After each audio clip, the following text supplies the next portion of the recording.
Good morning, good afternoon, good evening. And today we're going to discuss the summary of chapter 6 from Beehive book. And the name of the chapter is My Childhood. My Childhood is taken from Wings of Fire, the autobiography of Abdul Kalam.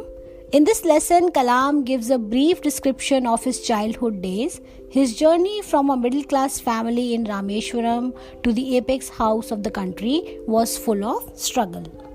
So Dr. Kalam was born into a middle-class Tamil family in the island town of Rameshwaram in Chennai. His father, Janulabuddin, did not have much formal education and nor did have much wealth, but he had great wisdom and a kind heart. Dr. Kalam inherited honesty and self-discipline from his father and faith in goodness and deep kindness from his mother. The name of his mother was Ashiyamma. Abdul Kalam earned his first wages by distributing newspapers in Rameshwaram. This way he helped his cousin Samsuddin also. Samsuddin was his cousin who was distributing newspaper in Rameshwaram. So Dr. Kalam used to help him sometime. The family of Dr. Kalam used to arrange boats for carrying idols of the Lord from the temple to the marriage site. It was situated near a pond called Rama Tirtha near his house. His mother and grandmother used to tell him the bedtime stories from the Ramayana and the life of the Prophet. Dr. Kalam had three close friends, Ramananda Shastri, Arvindam and Shiva Prakashan. Now from their names you must have understood that all were Brahmins and they all belonged to orthodox Hindu Brahmin families.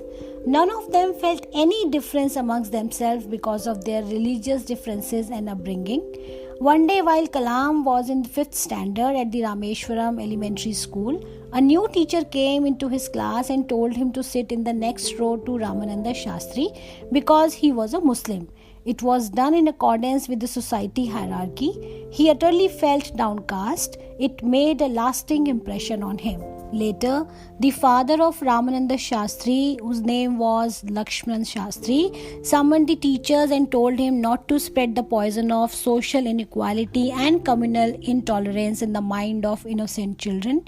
He was told either to apologize or quit the school. The society of Rameshwaram was very rigid in terms of the segregation of different social groups. Dr. Kalam's science teacher, Subramaniam Iyer, did his best to break social barriers so that people from different backgrounds could mingle easily. He also motivated Kalam to grow above the barriers. One day he invited Dr. Kalam to his home for a meal, but his wife refused to serve him food in her kitchen because he was a Muslim. But his teacher did not get annoyed and served him food with his own hands and sat down beside him to eat his meal. The teacher told Kalam not to get upset and invited him to come to dinner the next week. Now Dr. Kalam was very confused because he did not able to find out whether he should accept the invitation or refuse it. But since his teacher asked him to come for the dinner, so he accepted the invitation. And when he visited the house again, Subramania Iyer's wife served him food with her own hand. And later, after the Second World War, Kalam went to Ramanathampuram for further studies. His father encouraged him a lot and told his mother that she might be his mother, but children are not her children. He quoted Khalil Gibran while saying that your children are not your children. They are the son and daughters of life's longing for itself.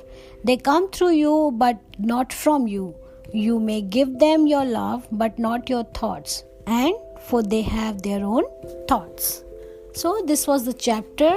This was the summary of the chapter My Childhood. I hope you understood the chapter very well, and now when you look at the questions, you will able to easily answer them.